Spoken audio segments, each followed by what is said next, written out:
moi c'est François et vous êtes bien sur French Muscle. Aujourd'hui dans cette vidéo, on va continuer notre série sur la présentation des muscle cars. La semaine dernière, on avait parlé des Mopars, je ne sais pas si vous avez vu cette vidéo, allez la voir si c'est pas le cas. Cette semaine, on va passer à General Motors. Alors c'est parti tout de suite sur French Muscle. Alors comme vous pouvez le voir, je profite du thème de cette semaine pour me placer devant ma propre voiture américaine, la Pontiac Firebird 1967, et j'ai même derrière le Chevrolet C10 1970. Un peu d'histoire avant de passer à la présentation des modèles pour bien que vous compreniez ce que représentait General Motors dans les années 60. GM a été créé en 1908 par William Durant, qui possédait déjà la marque Buick acquise en 1904. GM rachète la marque Oldsmobile en 1908, puis Oakland qui était le prédécesseur de Pontiac en 1909.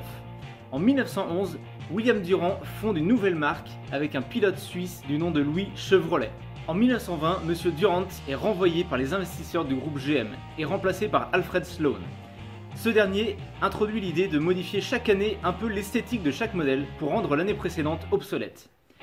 Il range aussi chaque marque par gamme de prix, en allant du moins cher au plus cher avec Chevrolet, Pontiac, Oldsmobile et Buick. Voilà un peu le contexte dans lequel arrive le groupe General Motors dans les années 60. Comme la semaine dernière avec les Mopars, on va se contenter aujourd'hui des modèles de 1964 à 1974 qui correspondent au règne des muscle cars. Je ferai peut-être une vidéo plus tard sur les voitures récentes, les muscle cars récentes, mais pour le moment je voulais me concentrer plutôt sur les anciennes. D'ailleurs j'en profite pour vous lancer un défi, si cette vidéo obtient au moins 120 j'aime, 120 likes sous la vidéo, je présenterai cette vidéo là déguisée en footballeur américain avec les traits sous les yeux, le maillot, etc. Je sais que ça fait assez élevé comme nom, mais je pense qu'on peut y arriver, que vous pouvez y arriver. Alors c'est parti, à vos likes. En 1963, General Motors retire ses marques de la compétition automobile et limite les moteurs des véhicules intermédiaires à 330 cubic inch. Ça n'arrange pas du tout Pontiac qui misait beaucoup à cette époque sur la performance dans sa communication.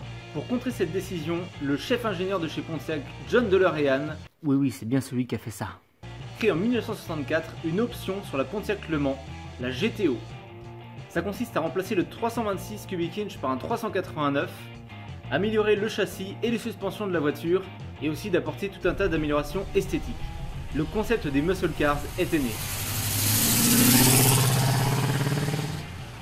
En 1967, le 389 est remplacé par le 400, un moteur très connu chez Pontiac.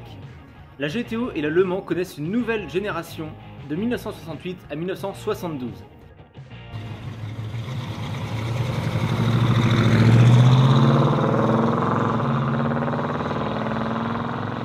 Et en 1970 arrive le V8 455 cubic inch.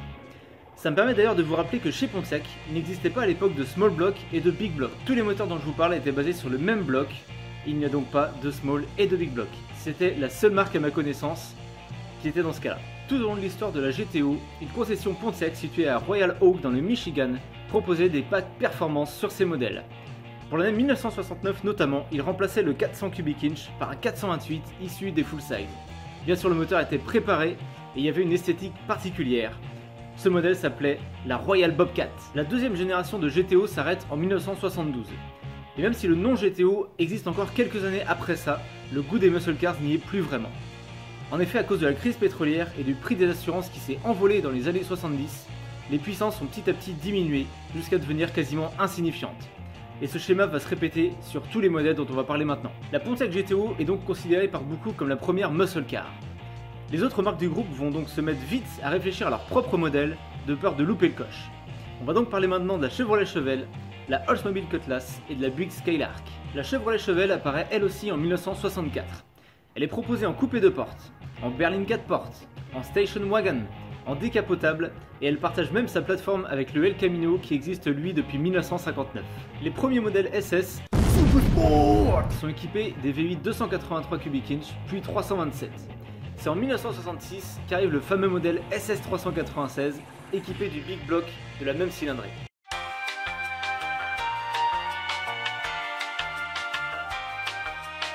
La deuxième génération de Chevelle arrive en 1968. En 1970, la cylindrée du Big Block 396 passe en réalité à 402 cubic inch, mais Chevrolet garde le même logo et le même chiffre sur la voiture, car celui-ci est très reconnu par les passionnés. Le Big Block 454 cubic inch arrive lui aussi en 1970. Installé dans la Chevelle SS, il fait d'elle un des muscle cars les plus emblématiques. Entre 70 et 72, de très légères évolutions esthétiques vont avoir lieu, avant que la génération ne se termine en 1972. On passe maintenant à Buick avec la Skylark qui apparaît en 1964. Celle-ci est équipée de base par un V6 et non pas un 6 cylindres en ligne, mais un V6 de 225 cubic inch qui est en fait dérivé du 300 cubic inch du V8 auquel on a enlevé 2 cylindres. Ce V8 300 cubic inch est aussi proposé sur le modèle. A partir de 1965, Buick propose l'option Grand Sport sur la Skylark. Il est équipé d'un V8 401 cubic inch qui est listé en 400 CI puisque GM limitait la cylindrée des intermédiaires à 400 CI ces années-là. Ce modèle, qui est nommé la GS 400, est rejoint en 1966 par un GS 340 plus modeste. La deuxième génération de Skylark et de GS arrive en 1968. En 1970, la GS 400 est remplacée par la GS 455. Encore au-dessus de celle-là, on a la GSX, qui est une amélioration de tenue de route et esthétique de la GS 455. C'est vraiment le top du top chez Buick ces années-là.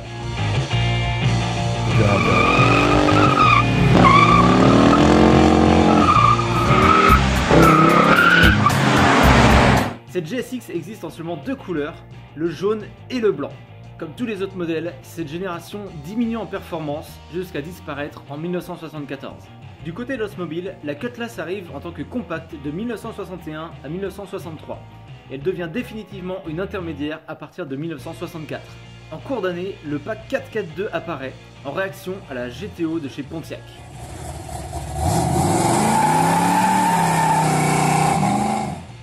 Il est équipé d'un V8 330 cubic inch. Le 442 signifie carburateur 4 corps, boîte manuelle 4 vitesses et double échappement. A partir de 1965, la 442 est équipée du V8 400 cubic inch. Le 442 peut alors vouloir dire 400 cubic inch, carburateur 4 corps et double ligne d'échappement, puisque la boîte manuelle 4 vitesses n'est plus la seule au programme. A partir de 1967, un nouveau pack performance est proposé sur la 442, le W30. La deuxième génération de Cutlass et de 442 arrive en 1968. En 1968, une collaboration entre Oldsmobile et Hurst, le fabricant de levier de vitesse, crée le modèle Olds-Hurst. Bien sûr équipé d'une boîte manuelle, elle propose aussi des améliorations performance et esthétique.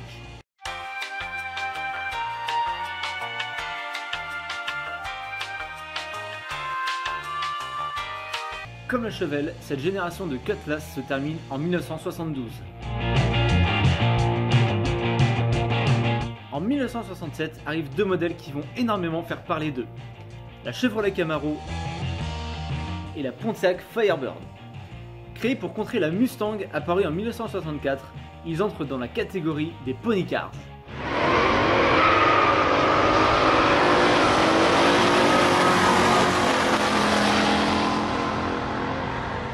La première génération a été de 1967 à 1969.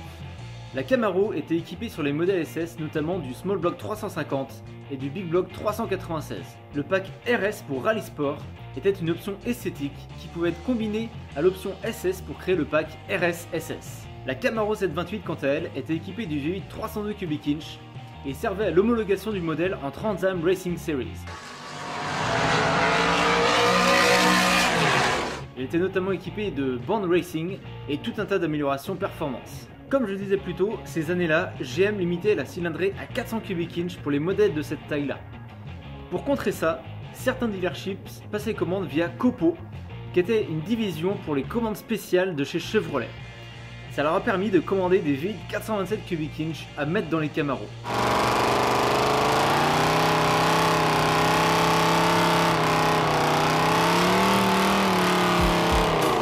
« 69 modèles notamment ont été créés en 1969, les ZL1, du nom de ce moteur désormais mythique. La concession Yenko a utilisé à peu près la même technique en mettant des V8 427 de Corvette dans les Camaro. La Pontiac Firebird a elle aussi sa première génération de 1967 à 1969 et était équipée notamment des V8 326, 350 et 400 cubic inch. Là ici pour la mienne, c'est un 400 CI qui se cache sous le capot. La Camaro et la Firebird ont leur deuxième génération de 1970 à 1981. Elles font partie des muscle cars qui ont duré le plus longtemps en gardant un peu l'esprit muscle car, même si, comme pour les autres, à partir des années 70, Ça a vraiment été la dégringolade. Pour la Firebird, pour cette deuxième génération, il existait 4 niveaux de finition. La base, la Esprit, la Formula et la Trans Am. On passe maintenant à une compacte du nom de Chevrolet Nova. Apparue en 1962 en tant que Chevy 2, la Chevrolet Nova en arrive à sa troisième génération en 1968. Elle est notamment équipée des V8 327, 350 et 396 cubic inch. A partir de 1971, Pontiac utilise la même plateforme pour sa Pontiac Ventura. La GTO est d'ailleurs même une option de la Ventura en 1974. Enfin, un modèle dont on ne parle pas très souvent quand on parle de muscle cars, il s'agit de la Chevrolet Monte Carlo. Et pourtant, ce modèle qui existait de 1970 à 1972 pour sa première génération, a connu une version SS avec le V8 454 cubic inch. Voilà pour la présentation des modèles de Pony Cars et de Muscle Cars de chez GM de 1964 à 1974. J'espère que vous avez apprécié la vidéo. Vous aurez remarqué que je n'ai pas parlé de la Chevrolet Corvette dans cette vidéo. En effet, pour moi, elle fait plutôt partie de la catégorie American Sports Car, une catégorie où il y a très peu de véhicules, avec notamment la Viper, qui est arrivée beaucoup plus tard. Mais en tout cas, elle mériterait une vidéo à elle seule, mais elle correspond moins au thème de French Muscle. Voilà pour cette vidéo, j'espère encore une fois que vous avez apprécié. N'oubliez pas de vous abonner, de commenter en dessous, de mettre un petit like, ça soutient vachement les vidéos, d'aller voir les réseaux sociaux, Facebook et Instagram. Et moi je vous dis à bientôt sur French Muscle. Ciao!